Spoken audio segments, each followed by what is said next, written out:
Good morning, everyone. In the previous class, we have discussed the various dimensions of business environment, and there are five major dimensions that were economic environment, social environment, legal environment, technological environment, and political environment. And we have discussed all of these environment dimensions very clearly. Okay, if you have any doubt, then you can refer to the previous class. And now we are going to discuss the impact of government changes on businesses. Actually, what happened that India in 1991 introduced a new economic policy which gave a lot of relaxations to the Indian businesses, and the new business, or we can say economic policy, that were introduced by the government in 1991 is known as the LPG policy: liberalization, privatization, and globalization. So what happened that the government of India announced a new industrial policy in July 1991 which sought to liberate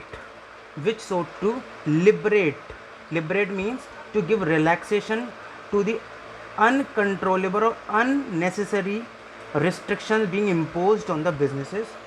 So which sought to liberate the industry from shackle of the licensing system, that is called liberalization, drastically reduce the role of public sector, that is privatization, and encourage the foreign private participation in industrial development, that is called globalization.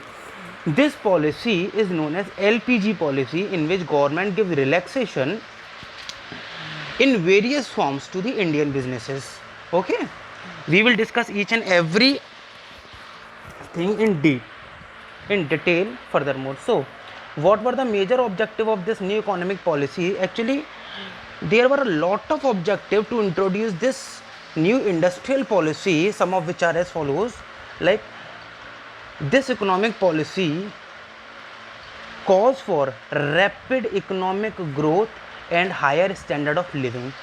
Due to this policy, our businesses extended beyond the country, which calls for the growth of not even the state, not even the single business, but the GDP of the economy as a whole. Next, to reduce the inequality of the income and wealth, to reduce the unemployment and the poverty, and becoming the self-reliant, so that our country would be able to produce the good of our need by ourselves. Okay, so these are the objective behind introducing the new industrial policy.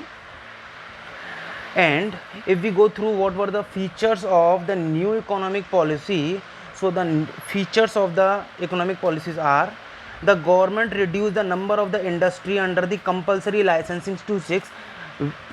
Earlier, almost every business need a license to start up their business, but with the introduction of the new economic policy, the licensing become mandatory for only 6 businesses, 6 type of businesses. Except them, every business can start their business without the license as well. Second, disinvestment was carried out in case of the many public sector industrial enterprises. Now what happened with the introduction of the privatization policy? The government start selling their shares to the private owners, to the private businessmen. Means some of the public sector undertakings shares which are held by the government are being sold to the private hands, which calls for privatization, that is called disinvestment. Yani ki selling the share of the public sector undertaking to the private hands is known as disinvestment. So because of this privatization, disinvestment was carried out in case of many public sector industrial enterprises. Third, automation permission was now granted for the technological agreement with the foreign companies. Now with the introduction of the globalization, now foreign company can make the MOU with the Indian government in concern with the technological advancement of our country, so that our country can become digitalized in all a way. Next, the Foreign Investment Promotion Board was set up to promote the foreign investment in India. Now our country is able to promote the FDI, and for this an FIPB, Foreign Investment Promotion Board, has been introduced, which will take over, which will look after all the foreign investment into the country. So all these are the major feature of the new economic policy. Next, we will discuss each and everything in detail. Like, first of all, if we go through the liberalization, what does it mean? For liberalization means freeing the Indian business and industry from all the unnecessary control and restrictions. It means earlier, to start a business, the business has to face a number of unnecessary restrictions, which are now being liberated.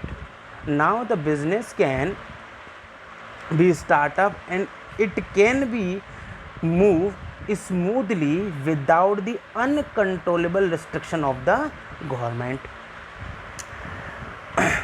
What are the reasons to liberate the businesses? So the liberalization of the Indian businesses has taken place with respect to abolition of the licensing requirement in most of the industry except a short list. As we have already discussed that the government has reduced the licensing policy, which is being mandatory for almost all the business. Now only a short list of the business are required to maintain the license, and otherwise most of the business are in the position to run their business in without licensing policy, without license. Second, to provide the freedom to expand the business or contract the business activity. As earlier it was very difficult to conduct the intra-state transactions as well. It means if you have to transact between two states, a number of formalities have to be taken care of. But now not even the intra-state transaction, but the transactions, the dealing beyond the country is possible because of this liberalization. A number of policy, a number of formalities, a number of license has been reduced by the government, so that we can import, we can export our good without any control of the government. Is it clear? Now, the third reason to liberate the business is to removal of the restriction on the movement of the goods and services, as we have discussed. Next, freedom in fixing the price of the goods and services. Earlier there was an intervention of the government to fix the price of a product, but now the business can set up the price of the product as per the demand and supply of the particular product. On the forces of the demand and supply, the business can set the price of the product which the consumer is able to pay, and there is no much more intervention of the government regarding this. Next, simplifying the procedure for export and import, and next, making it easier to attract the foreign capital and technology in India. So all these are the reasons because of which the government took the liberalization policy in the business, which not only remained the business nationally, but it expand the business beyond the country. Okay. Next, what does the privatization means for? Privatization means giving greater role of the private sector in nation building process and reducing the role of public sector. It means this is the way of disinvestment when the public sector enterprises are ready to sell their share in the hands of private person. To achieve this, the government adopted the policy of disinvestment. It resulted in dilution of the stake. Dilution means selling of the shares of the government in the public enterprises. If there is dilution of government ownership beyond 51%, it means if the government sell public sector share beyond 51% to a private person, then this process is known as privatization. It would result in transfer of the ownership and management of the enterprise to the private sector.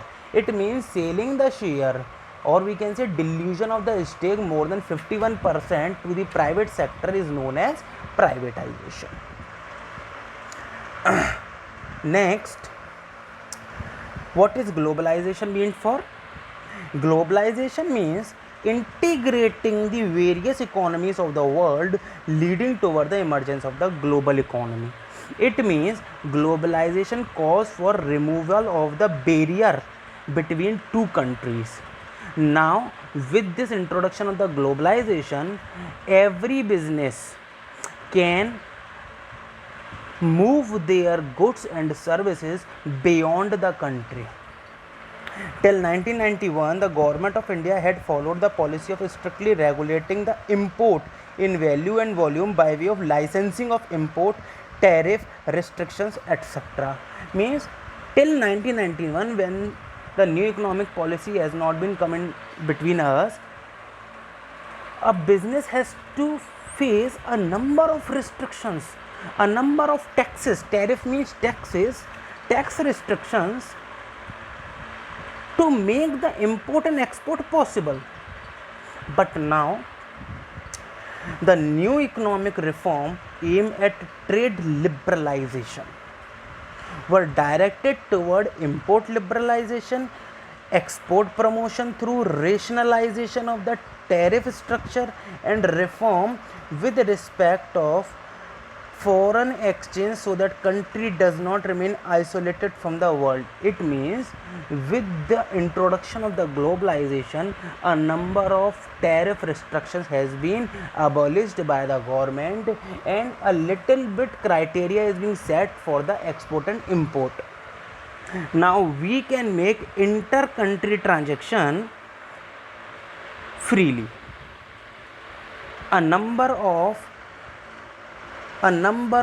tariff structure has been rationalized. It means, like, for importing we have to pay the custom duty. The basic custom duty is being imposed on the import of the goods, and like export is being free by the Indian government. So all these are the relaxation that are being provided by the government to the Indian business, so that we can make the transaction between two countries freely without the much more intervention of the government. Is it clear?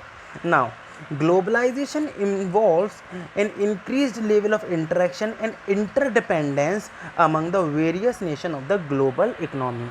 Okay, now we as a businessman are not only dependent on our country, now we are interdependent.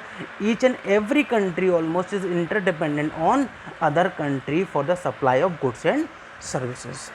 A truly global economy implies a boundaryless world where there is, means if we know that what is meant by the global economy, the global economy means boundaryless economy in respect of free flow of goods and services across the nation, free flow of capital across the nation, free flow of information and technology, and free movement of people across the border. If there is a free flow of all these things, the economy is said to be a global economy. Is it clear? Now, if we go through the impact of this industrial policy on the country, then how does it impact on the businesses and industry? There are several favorable response as well as the negative response, some of which are as follows. First, because of the introduction of the LPG policy, now our business has to face increasing competition, because now the MNCs have been introduced in the country. Now we can purchase the goods from the other countries, so our business has to face a lot of competition to survive in the particular country. Due to the abolition of the licensing requirement and entry of the MNC, competition for the Indian firm has increased, especially in service like telecommunication, airline, banking, etc. Now they have to face much more competition than before. Second, more demanding customer. As we all know that now we have a lot of substitute for a particular product. So now the customer has a wider choice to select for rationalize their choice, to rationalize their satisfaction. So now increased competition in the market give the customer wider choice in purchase better quality of goods and services. Next, rapidly changing technological environment. Next, market orientation. What does market orientation mean for? Earlier what happened that the producer first have to produce the good, then go to the market to understand the need of the customer. But now what happened that first analyzing the market situation become mandatory before production. This analysis help to produce the desired product according to the need of the customer. This is called the market orientation. Earlier the firm had production oriented marketing operation where they used to produce first and then go to the market. In a fast changing world, there is a shift to market orientation where the firm have to study and analyze the market first to identify the customer need and produce the good accordingly. Marketing research, advertising, sales promotion technique like buy one get one free, public relationship have become more significant. So this is the way the market orientation improve in our businesses, become necessary in our businesses. Next, loss of budgetary support of the public sector. As we have already discussed that due to the disinvestment, the public sector undertaking lost their control and management because they have sold their share to the private hands. So the public sector undertaking are losing their control from the government. Now they have to finance their own to survive in the market. So the fifth impact of the new economic policy is that loss of budgetary support to the public sector. The central government budgetary support to financing public sector undertaking has declined. So PSUs will have to be more efficient and generate their own resources to survive and grow. Now the support of the central government has been reduced from the public sector undertaken. Okay. Next one is need for developing human resources. As the business is growing day by day, now we have to recruit the person with the high efficiency and the skills so that they can cope up with the rapidly changing environment. So the new market condition require people with the high competence, hence there is a need for developing human resources. Okay. Next, necessity for changes. As the business is being rapidly changing, we are facing a problem of we are facing a rapidly changing environment in terms of fashion and taste. So there is a need to invest in R&D, research and development program, to analyze the market situations, to analyze the need of the customer as well. So there is a necessity for the change, as in the present world business has to face new challenges day by day, and then it becomes mandatory to invest in research and development. So all these are the impact of new economic policies. And now, how does the business respond due to this new economic policy? So the managerial response to change in the business environment. This business environment change the businesses as well, and the business respond in many ways, some of which are as diversification spree. It means earlier, suppose a company or the business is engaged in producing one or two articles. Now with the introduction of the new economic policy, the business has to diversify in many products, like just like Reliance. Now the Reliance is engaged in many products. Almost every type of product is being produced by the Reliance. So in this way we can say that with the introduction of the new economic policy, liberalization, privatization, globalization, the business has to expand more and more. They have to introduce new line of product so that to survive in the market. Next, brand building. Earlier what happened, that the person who is being we can say that if I am capable of using the particular product, I become habitual of the particular product. Now I used to purchase the product which are branded. So each and every firm has to focus on brand building. Brand become necessary for survival in the present market. Next, as the business is growing day by day, so it become necessary to using the latest technology in the plant and machinery, so that cost of production can be lower than the before, and the customer can get the new product as per the market situations. Next, customer focus. Earlier what happened, that the company used to produce the thing that they are familiar with, but now the trend has been changed. The company has to first analyze the market, and then as per the choice of the customer they have to produce the goods. It means the business in the present world have to focus on the customer first. Next, as the business has been growing day by day, so it become mandatory to hire the high skilled and the person with the high efficiency. So it is also required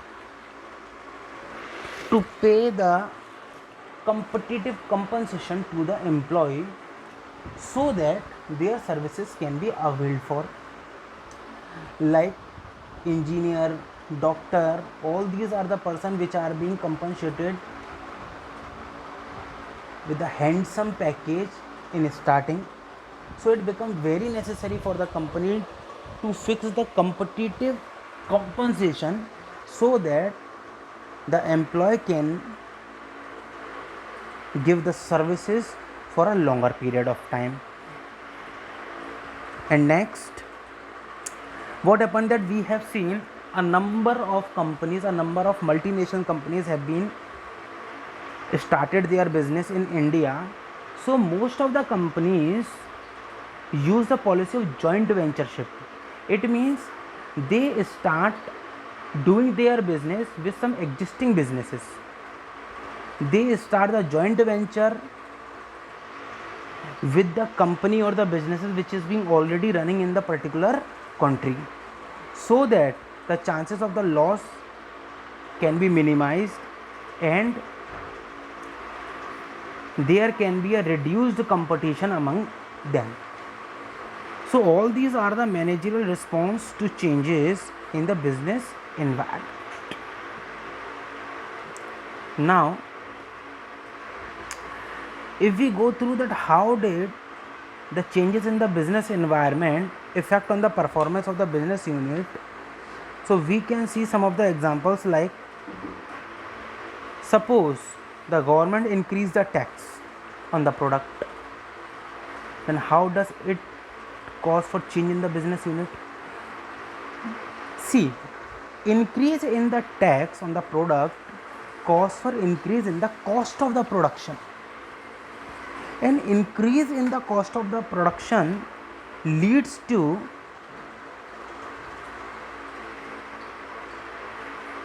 product being costly in the hands of the consumer.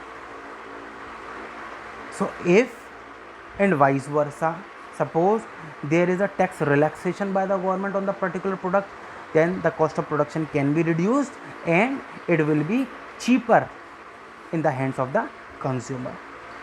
Is it clear? Next, how does the technology improvement and the innovation affect the business environment? See, suppose there is some technological advancement. So in this way, what happened that old plant and machinery, old technology become obsolete. They are becoming useless.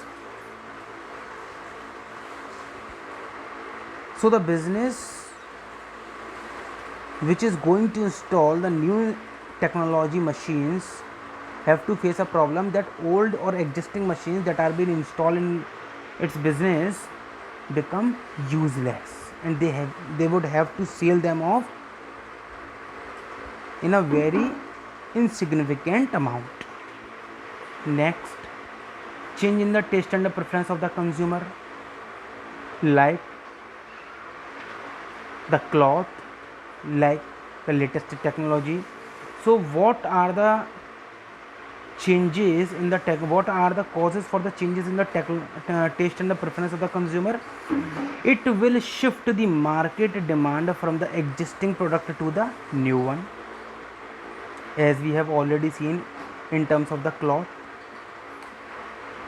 Every year, or we can say every time, the fashion of the cloth is being changing rapidly. In this way, what happens that our old cloth become obsolete. We don't want to wear the cloth which are out of fashion,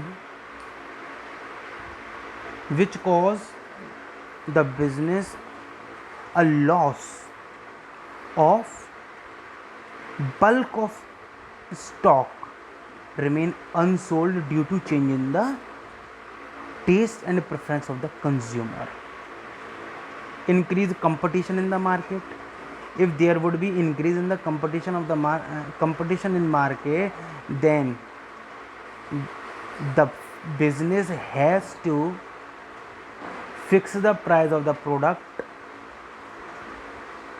in very low profit margin, so that they can survive in the market and they can provide better services in comparison of their competitor. Next, political uncertainty. If there would be a political uncertainty in the country, then the FDI, foreign direct investors, would shake their confidence to invest in the particular country. It means political uncertainty reduce the confidence of the investor to invest in the long term projects. So all these are the changes that are being seen because of change in the environment. Hope this lecture would give you support to understand the chapter and you would enjoy it. And the last topic of this chapter is demonetization, which we will discuss in our next video. The assignment in the project will be given to you, okay, and make sure that adhere to the discipline and continuously attend all the classes being sent to you, so that your study will not be affected. Thank you.